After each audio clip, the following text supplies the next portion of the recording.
اللهم أنت لها ولو عزما فرجها بفضله. بسم الله الرحمن الرحيم. السلام عليكم ورحمة الله تعالى وبركاته. La ilaha illallah, tiada Tuhan yang disembah dengan sebenarnya melainkan Allah. Muhammadur Rasulullah, Muhammad itu pesuruhnya Allah. Fi kulli lamhatin wa nafasin adada ma wasi'ahu ilmullah.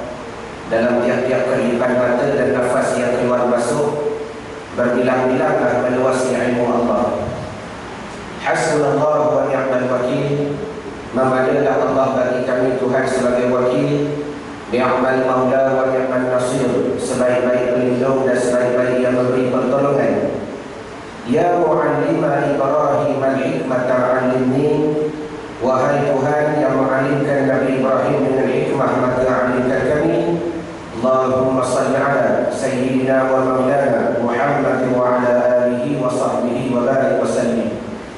Ilahi anta maqsudi wa ridhaka matlubi, a'tini mahabbataka wa ma'rifatak, wa la hawla wa la quwwata illa billahil aliyyil azim.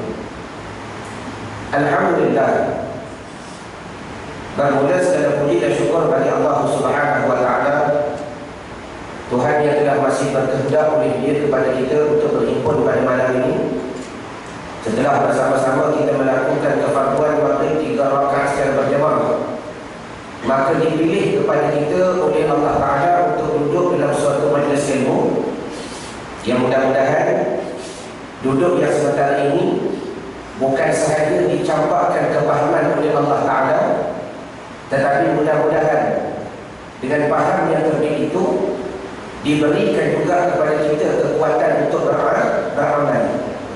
Kerana apa? Tidak dihitung di hadapan Allah Ta'ala tidak dengan ilmu yang banyak kita mengaji, tetapi di antara perkara yang akan disoal oleh Allah Ta'ala amalan-amalan yang kita lakukan walaupun sedikit pun.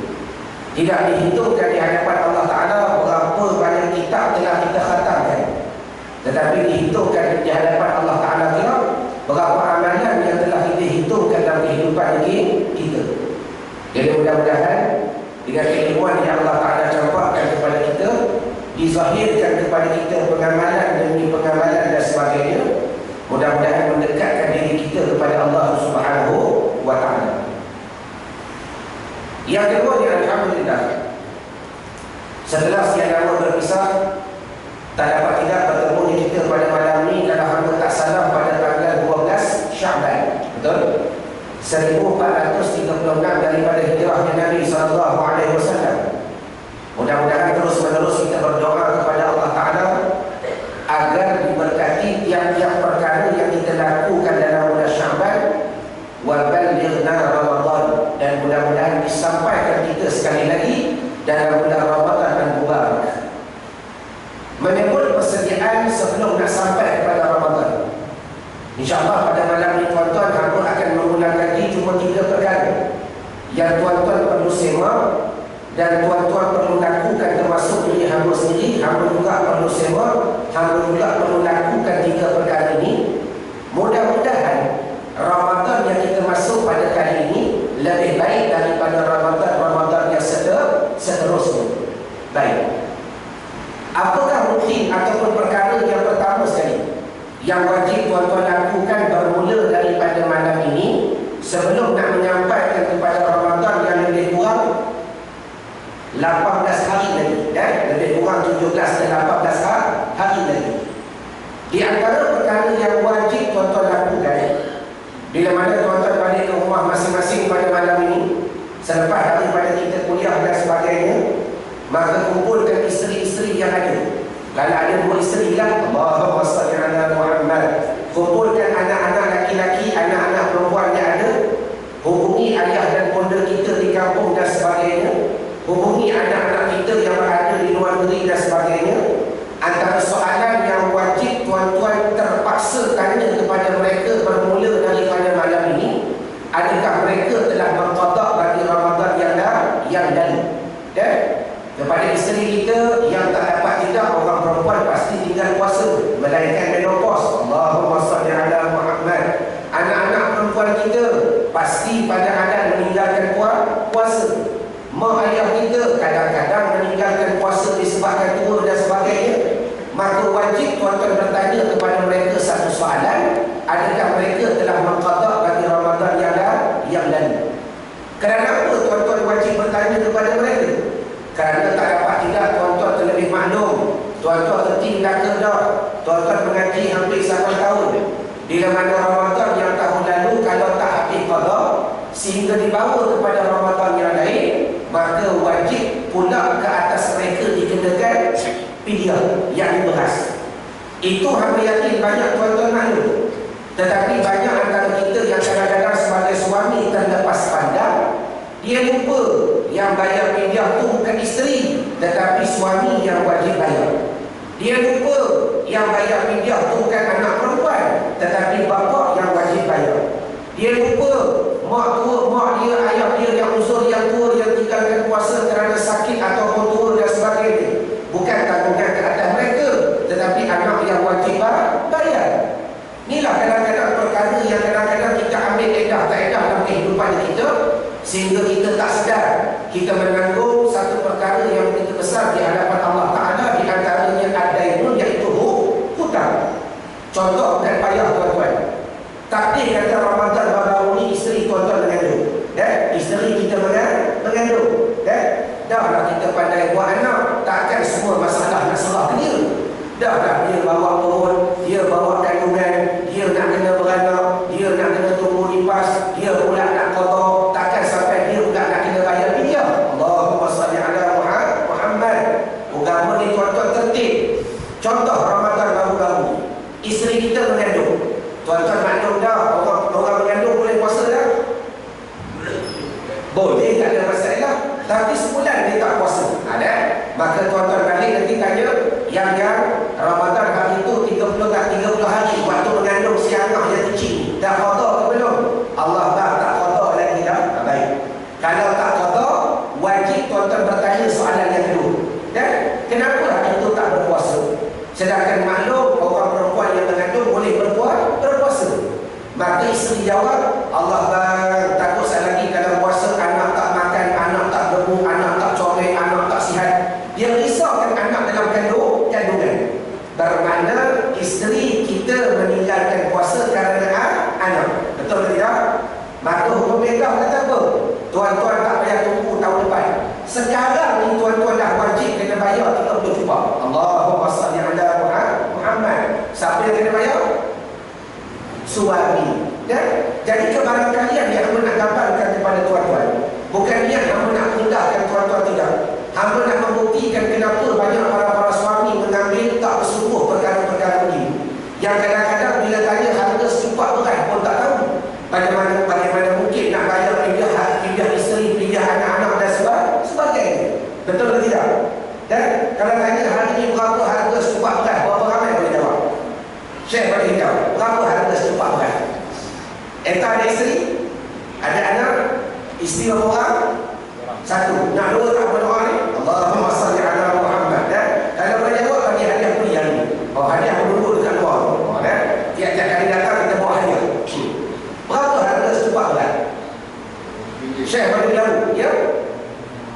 Siapa jawab ni? Berapa harga secupak?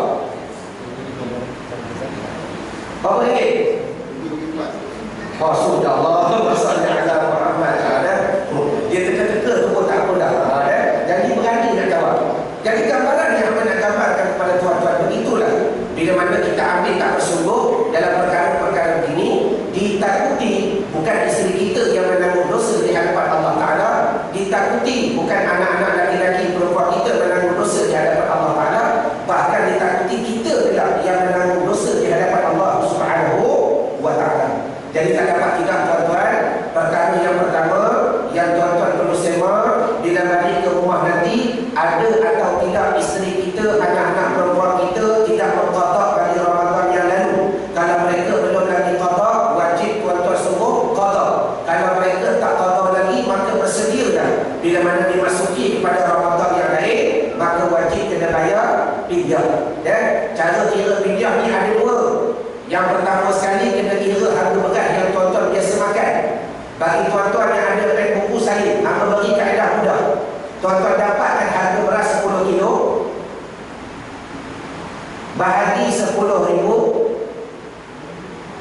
darab 657. Tuan-tuan hafal malam ni 657 sudah. Yang kaki lembut dengan Nabi confirm tak masuk first prize. Ada 657. Malam ni hafal 657. 657. Apa dia 657? Iaitu qadar setupaknya beras bagi negeri Selangor. Cara nak kira pindah mudah. Tuan-tuan balik ke rumah nanti, yang biasa kita beli beras berapa ringgit. Isteri kita kata, bang, sama kita makan beras cak RM10. Dah tahu. Dan harga 10 kilo RM35. Kaedah tadi 35 bahagi 10,000 darab 657. Kalau isteri tuan-tuan kata, bang, apakan gaul, saya kan kecil manis, mana makan beras murah? Contoh kan agak dah nak jaga kesihatan. Kita kan makan beras wani, berapa California yang tak ada gaji tu? Apa nama dia? Beras tak ada gaji tu. Basmati. Saya faham sudah dah. Allahumma salli ala Muhammad. Berapa 10 kilo? Isteri kita kata RM40. Kaedah mudah. Tuan-tuan ambil RM40, 40.00 bahagi 10,000 darab 657. Tuan-tuan akan dapat harga secupaknya beras. Yang tadi betul, dapatkan harga zakat fitrah bagi 4 pun betul. Tapi itu khilaf yang tak masyhur. Sebab apa? Kalau kita pekah, zakat fitrah dikira dengan sedatangnya beras. Jadi bila mana kerajaan isytihar kalau zakat fitrah RM7, tuan-tuan pergi matematik berapa cupak satu gantang? 4 cupak satu gantang. Satu cupak berapa kali? 6 kali. Satu kali berapa tahun? 16 tahun. Bahasa Urdu. Allahumma salli ala Muhammad. Tak dengar tak hari kali tahun dan sebagainya. Jadi ingat, kalau adik-adik tuan-tuan duduk di Terengganu, duduk di Kedah, duduk di Pahang, dia tanya, bang, dan berapa harga secupak beras? Tuan-tuan tanya diberi mereka. Yuk, ni dekat Perak berapa harga zakat fitrah? Dia kata RM8. Tuan-tuan kata bahagi 4. Jadi harga secupak RM2. Secupak bersamaan 1 hari. Kalau isteri tinggal 30 hari, bermakna 30 hari darab RM2 bersamaan RM60. Faham mana ibarat? Jadi tak dapat tidak, inilah perkara pertama yang wajib tuan-tuan lakukan bermula daripada sekarang agar kita masuk dalam Ramadan nanti dengan penuh kebersihan diri kita, harta kita daripada berhutang kepada Allah Subhanahu wa taala. Itu satu. Perkara yang kedua, yang sunat pula tuan-tuan lakukan. Yang pertama wajib. Perkara yang kedua, yang sunat pula tuan-tuan lakukan bermula daripada sekarang sebelum nak masuk kepada Ramadan Al-Mubarak yang lebih kurang akan datang dalam 18 hari nanti. Kerana kita maklum, bila sebuah Ramadan ni tuan-tuan, di antaranya dipanggil bulan bersedekah. Betul atau tidak? Orang lain ni tuan-tuan suka sangat bersedekah dan sebagainya. Dan sedekah juga di antara perkara yang boleh menarik badan si Allah Subhanahu wa taala. Cuma cerita masalah sedekah ni tuan-tuan, kadang-kadang ada di antara kita dia tahu cara niat yang terbaik. Kadang-kadang ada di antara kita dia niat lebih kurang dan sebagainya. Kesimpulannya tuan-tuan, kalau hamba bertanya pada hari ini, bila tanya masalah sedekah, berbagai-bagai jawapan yang keluar. Tengah-tengah dengar khutbah Jumaat, tiba-tiba tuan duit lalu. Tuan-tuan bubuh RM5, tuan-tuan bubuh RM10. Kebiasaan tuan-tuan yang ada. Haji, kerana Allah Ta'ala. Haji, tengah-tengah dengar kuliah, tiba-tiba tuan duit lalu. Contoh, tak ada tuan duit ke? Tak ada. Tak apa, tuan hamba ada satu besar sikit. Allahumma salli ala Muhammad. Contoh, kebiasaan tengah-tengah kita kuliah, tuan duit lalu. Kebiasaan haji yang apa? Untuk pasti. Dengar kesimpulannya, kalau hamba tanya berbagai jawapan yang keluar, dan hamba tak nafikan tiap-tiap jawapan yang tuan-tuan keluar itu betul. Tetapi pada malam ini berkebetulan kita menceritakan persediaan sebelum nak masuk kepada Ramadan. Hamba nak berkongsi pada tuan-tuan niat yang terbaik.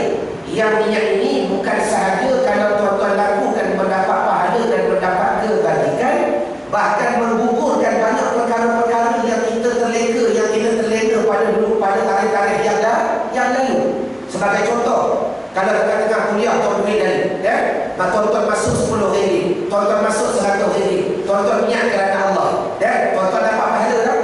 Dapat. Duit itu tetap sampai kepada saudara tak? Dapat. Tapi adakah dosa-dosa atau hutang-hutang yang lalu terangkat? Innamal a'malu niat, kata Nabi. Tiap-tiap amal Allah Ta'ala menilai dengan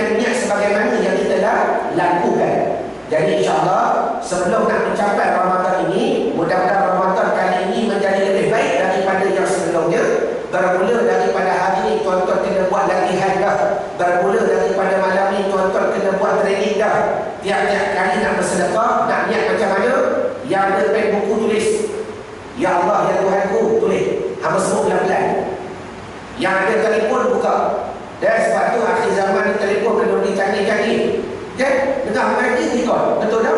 Ni ambil gambar selfie pandai. Allahumma salli ala Muhammad, tulis. Ya Allah, Ya Tuhanku, dengan duit ini tulis.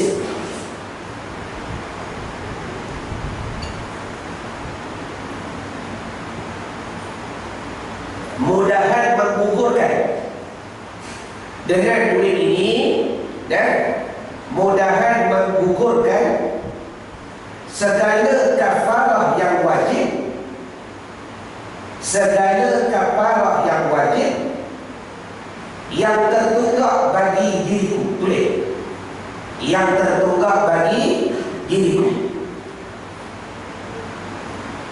Dan tengah-tengah dengar kuliah, tengah-tengah dengar khutbah, tengah-tengah makan di kedai dan sebagainya, walaupun orang nak minta RM1, walaupun orang nak buat tisu, kita beri dengan niat yang seperti ini. Ya Allah, Ya Tuhanku, dengan duit ini mudah-mudahan menggugurkan segala kafarah yang wajib yang tertunggak bagi diriku. Kenapa niat ni tuan-tuan begitu hebat? Bagi yang ada pen buku tulis, dengan satu niat ni tuan-tuan, dia mengangkat 5 perkara. Yang pertama, tulis. Tak dapat tidak dia mengangkat segala pidyah-pidyah puasa yang kita terlupa. Dia mengangkat segala pidyah-pidyah puasa yang kita terlupa.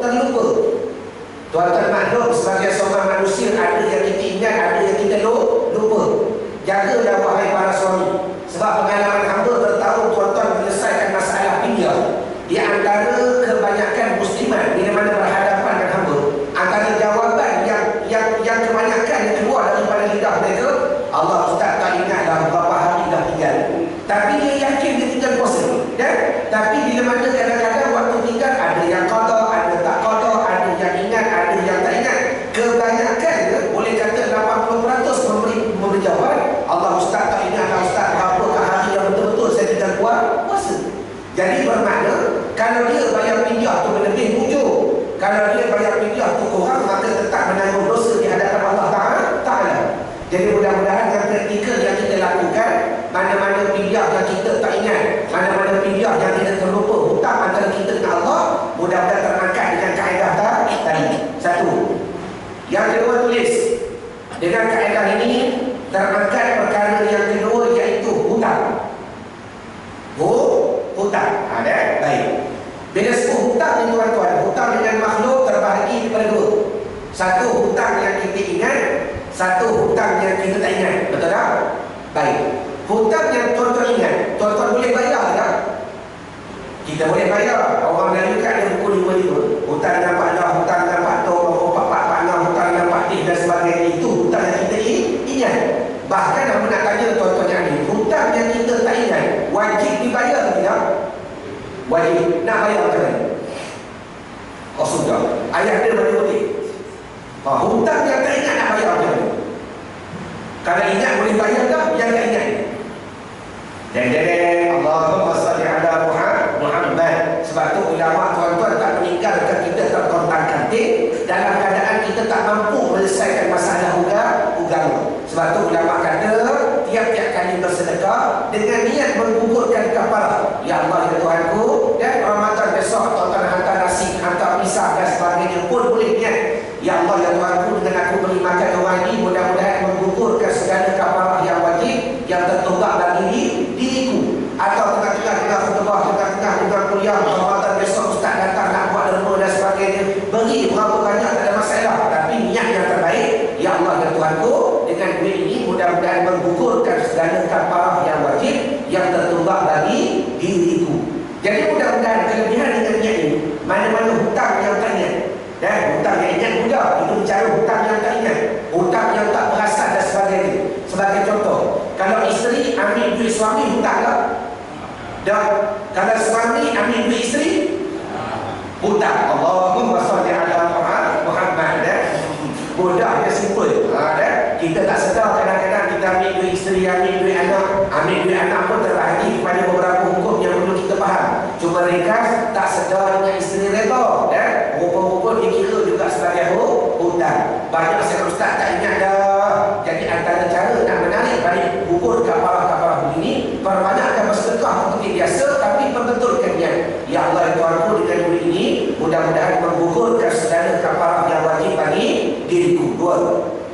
Yang kita tulis dengan niat ini tuan-tuan, yang tuan-tuan praktikkan bermula daripada sekarang sehingga Ramadan kelak.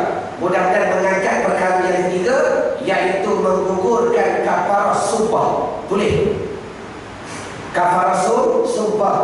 Maaf tuan-tuan, hamba nak berkata sebagai seorang budak, sumpah akhir zaman ni kadang-kadang mainan semata-mata, betul tak? Ingat tuan-tuan, dalam Islam sumpah itu ada hukum.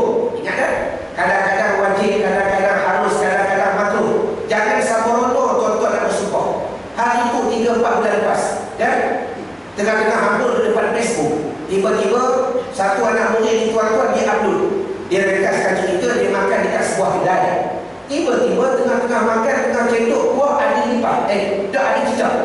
Dan dia keluar daripada kedai tu, dia ambil gambar kedai tu, dia upload, aku bersumpah tak nak makan kat kedai. Allahumma salli ala Muhammad.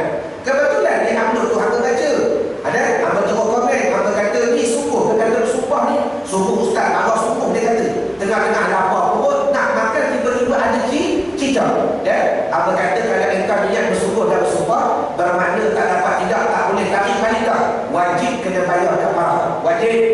Dan sebab itu dipanggil sumpah yang haram. Kenapa sumpah yang haram? Seolah-olah kita memutuskan silaturahim dan menghalalkan benda yang tidak diharamkan oleh Allah. Maka apa kata kepada dia, bermula daripada sekarang tunaikan 3 perkara. Yang pertama, merdekakan seorang hamba tak ada dah. Atau berpuasa 3 hari tidak berturut-turut. Dan aku berpuasa esok hari bagi menggugurkan kafarah sumpah. Atau memberi makan 10 orang miskin. Atau memberi makan 10 orang miskin. Seorang RM5. Kata ulama, seorang sekali makan yang kenyang. Kalau sekali makan yang kenyang 10 orang RM100. Setengah khilaf kata sehari makan. Kalau sehari makan 5, 10, 15, darab 10 orang RM150. Kalau rasa duit banyak, guna khilaf yang kedua. Kalau rasa duit kurang, guna khilaf yang pertama. Kalau rasa tak ada duit, buat puasa. Maka dia berjanji, ustaz, insyaAllah bermula esok dia akan berpuasa. Jadi ini contoh gambaran hamba nak beri faham. Kalau takdir kata ketika tu dia bersumpah, kita boleh tegur.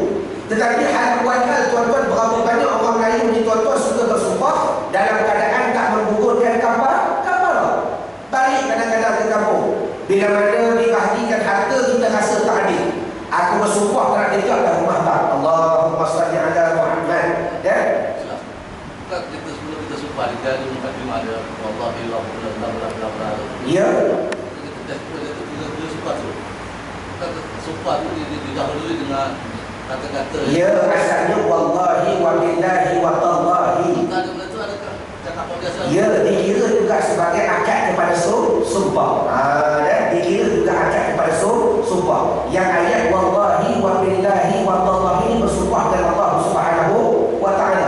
Yang ini bersumpah dengan benda yang kita nak buat. Sama juga masalah nazar. Kalau kita kaji masalah nazar, kata ulama dalam kitab fikih, tuan-tuan buka kitab Madlaul Badri, muka surat 80. Aku menazar ke atas zat ini binatang untuk gugurkan darah dia buat korban. Satu. Atau aku wajibkan ke atas ini binatang untuk gugurkan darah dia buat korban. Ulama kata walau guna nama wajib, sumpah menazar. Tengok lapan lain tapi mana sama dah? Mana sama. Faham mana ibarat? Ada soalan yang bagus. Jadi kita tuan-tuan, gambaran yang aku nak beri faham, kadang-kadang banyak kita bersumpah hal keadaan tak sedar, hal keadaan menanggung dosa dan sebagainya. Jadi bagaimana nak menyelesaikan nazar apa tu? Nak sumpah-sumpah yang kadang-kadang kita lepas pandang. Caranya mudah, perbanyakkan bersedekah bermula daripada sekarang. Kerana aku nak kaitkan bila semua Ramadan bulan bersedekah, agar Ramadan kali ini kita bersedekah dengan cara yang lebih baik, dengan bermula daripada sekarang. Ya Allah ya Tuhanku, dengan duit ini mudah-mudahan menggugurkan segala kafarah yang wajib bagi diriku. Berapa dah? 3. Yang keempat, tulis dengan satu kaedah ni tuan-tuan, mengangkat perkara yang keempat, iaitu menggugurkan kafarah nazar. Menggugurkan kafarah nazar. Nazar ni tuan-tuan dalam fikir benda yang tak ada saksi, betul tak? Kita seorang-seorang yang bercakap, nikah 10 tahun dah, tak dikaruniakan cahaya mata. Malam tu datang ke surau berkuliah, ustaz tu cerita masalah nazar. Kita dah cerita seorang-seorang, ya Allah ya Tuhan, aku menazar, ya Allah, kalau tahun ni dah dapat cahaya mata, aku nak sembelih kambing. Ada orang dengar tak? Tak ada orang dengar. Dan kebetulan pula hari ni bernazar, besok beranak ke? Belum tentu lagi. Dan kalau waktu beranak tu kita sedar kita bernazar, kita boleh gugurkan nazar. Ni masalah takut-takut tak ingat. Sebab nazar ni tuan-tuan benda yang bukan kita biasa lakukan. Kalau ingat wujud masalah yang nak bangkitkan, kita bernazar, kita bersumpah dalam keadaan tak ingat dan tidak menunaikan akan ni. Maka persoalan yang perlu kita bincangkan, habis ustaz macam mana ustaz, lama dah tak ingat dah waktu muda dan sebagainya. Caranya mudah. Bermula daripada malam ini, perbanyakkan bersedekah seperti biasa yang tuan-tuan buat sohmodah, tapi jaga niat. Ya Allah, ya Tuhanku, dengan duit ini mudah-mudahan menggugurkan segala kafarah yang wajib bagi diriku. Dan 4. Dan akhir sekali yang kelima, kata ulama, mudah-mudahan dengan kaedah yang kita lakukan menggugurkan kafarah janji. Janji ini tuan-tuan hukumnya bukan wajib, sunat, betul tak? Tetapi membabikan hati-hati manusia. Kita berjanji begitu, kita menjadi begini, dalam keadaan kita tak merontakan apa yang dikata. Jadi dalam keadaan tuan-tuan orang tu terasa hati dan sebagainya, kata ulama fikih, sekurang-kurang menggugurkan kafarah janji, iaitu dengan hadiah suratul Fatihah. Dan sekurang-kurang kita berjanji dengan si Anu, ni besok kalau aku dapat projek ni aku nak belajar makan nasi Arab, kita yang dengar bersungguh, yang bercakap pun seolah-olah bersungguh. Tiba-tiba dapat projek pun dah siap tuan-tuan, tunggu ekor dia tak pasang lagi, usah kata nasi Arab, nasi ayam pun tak sampai. Allahumma salli ala Muhammad, contoh.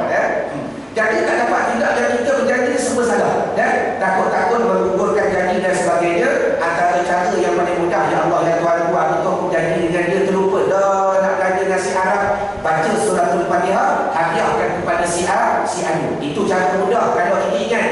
Yang kalau kita tak ingat janji yang begitu banyak, yang banyak tak kita kotakan dalam sengaja ataupun tidak sengaja, sedar ataupun tak sedar, macam mana cara nak tarik kafarah ini, berbanyakkan bersedekah, buat macam biasa yang macam rutin tuan-tuan buat, cuma upgrade niat.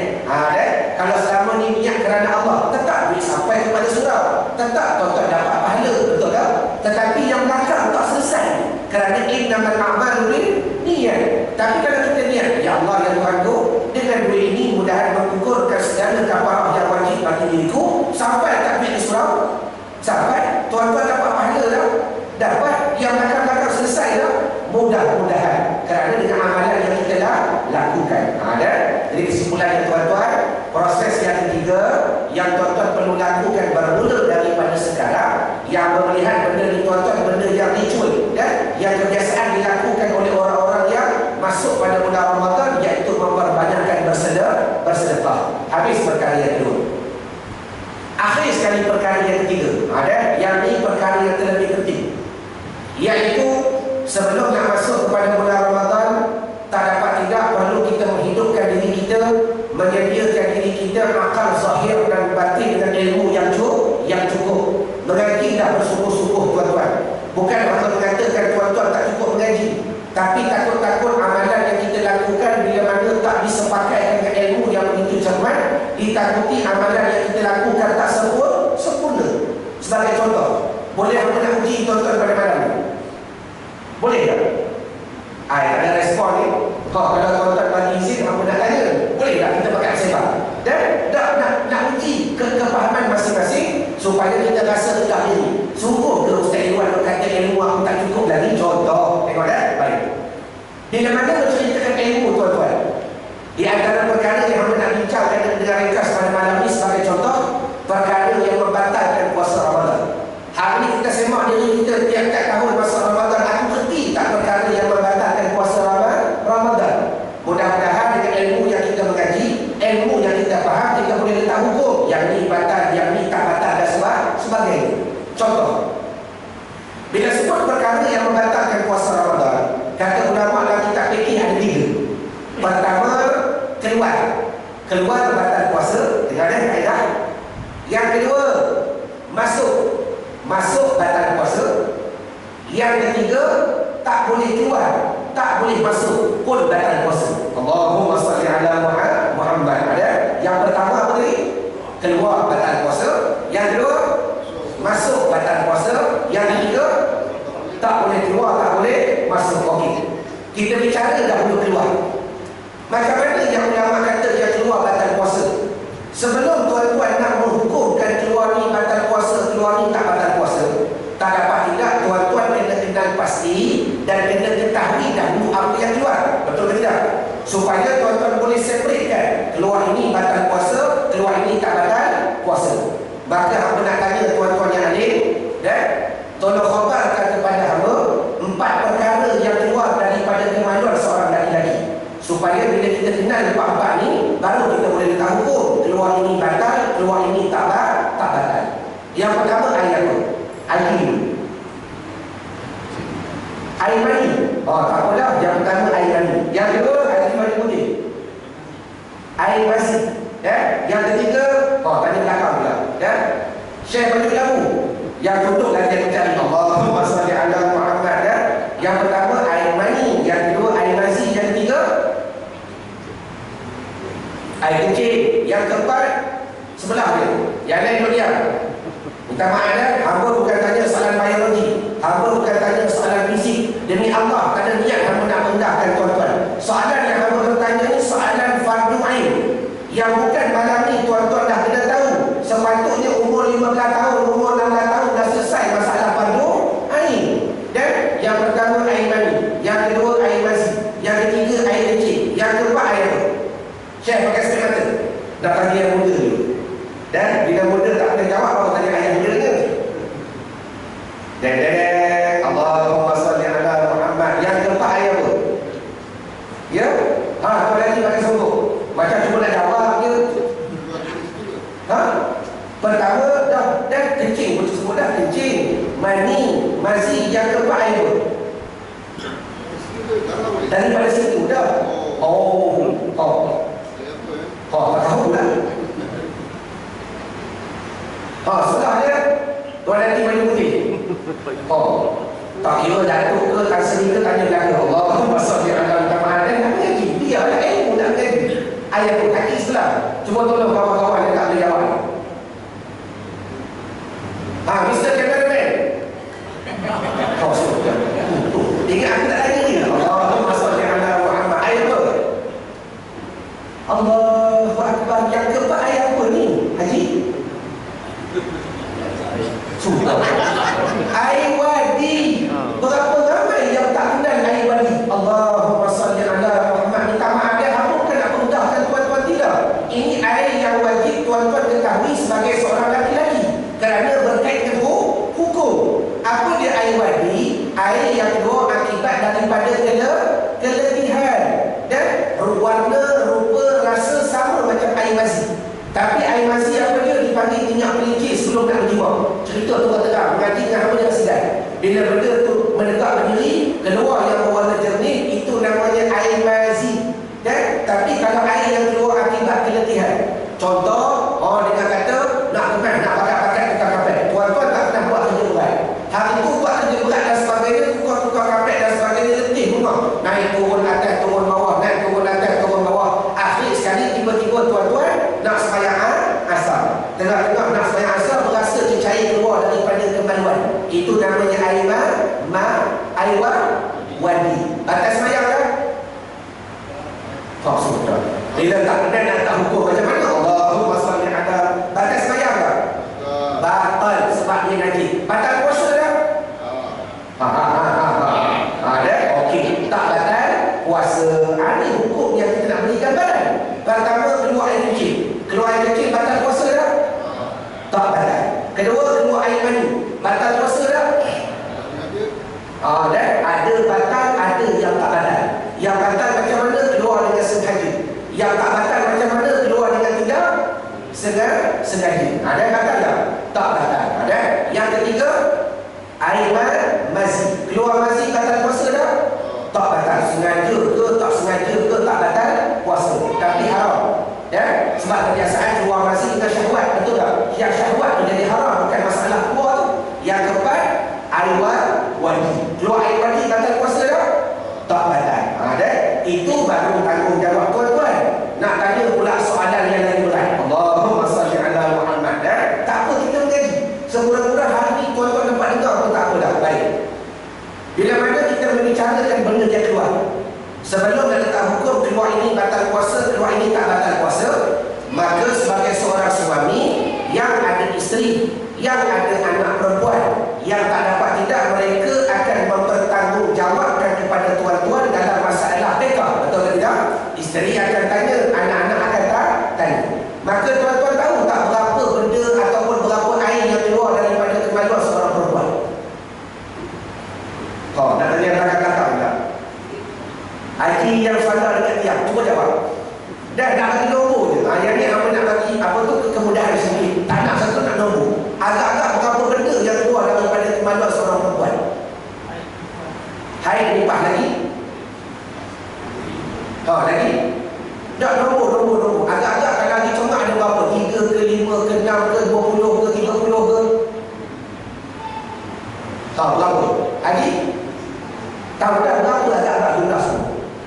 Sebagai suami, dia kita tahu masalah. 5. Ada?